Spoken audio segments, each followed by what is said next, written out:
edition of our ETF Insights series, where we chat with innovative leaders from the ETF and digital assets ecosystem. Today, I'm delighted to be joined by Ramon Vogt, who is Senior Sales Executive at Vanguard and responsible for ETF distribution in Switzerland as well as Liechtenstein.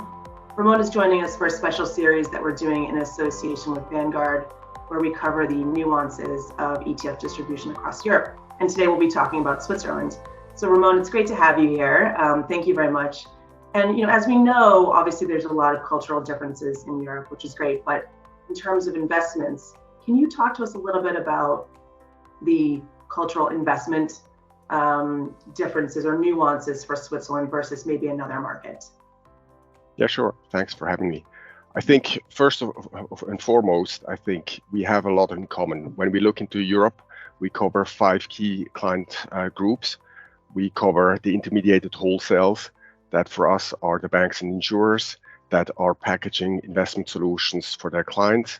We have intermediated retailers like the independent financial advisors, who are the trusted advisor aside of clients for end investments. And then we also cover institutional clients like pension plans. We're covering as well and developing in the Swiss market partnerships where strong brands are connected with our Vanguard offering to improve end client solutions. And fifth and not last are our end client solutions. This is something we have not yet rolled out for Switzerland, but as most probably have heard, this offering is now live in Germany, for instance, since February of this year. If you look now into the Swiss market, I think if you compare it to others, there are some nuances that make the market very interesting, but are also a bit different to others. Looking at a comparison between Germany and Switzerland, you have a tenth in size of the number of population. But if you look at the market based on the stability of the Swiss franc and also the regulation, it became a very interesting offshore market. And one thing that probably surprises you, for Vanguard, this is very appealing. Looking at the investment currencies, for instance, only 50% are allocated towards Swiss francs. The other 50 are distributed across dollar, euro, and pound sterling, where our global building blocks are of interest, obviously, of many clients. And I think there we're working quite a lot with those clients. What we also see is the investment knowledge is growing fast. There are some other countries that are probably ahead of our curve. Some have already more experience in investing for themselves for pension plan saving.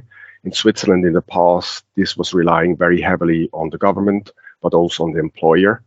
We start also to understand that we become older, and therefore it's important that we have good investment solutions for us as investor to save for longer term.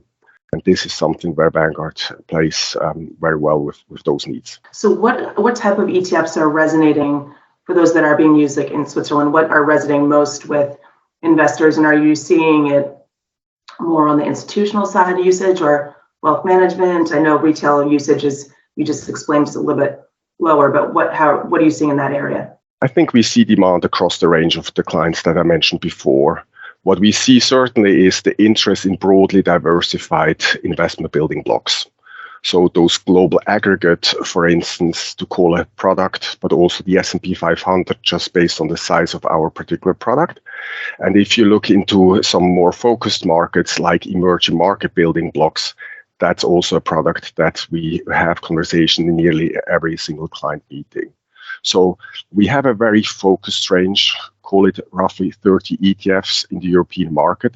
That sounds a bit surprising to most of the market participants, but this is on purpose. Vanguard wants to have little but good products. They're physically replicated with focus on size. Now, in market situations like we see it in 2022, where market gets a bit more nervous and choppy, this helps a lot. Large building blocks that are focused on stability result then in a better trade experience. Looking at the flow result for 2022, you see exactly this translation coming through. The net cash flow this year, 25% of the net cash flow comes to Vanguard. So investors are looking very much for stability at this stage, which is not so surprising if you open the newspaper in the morning.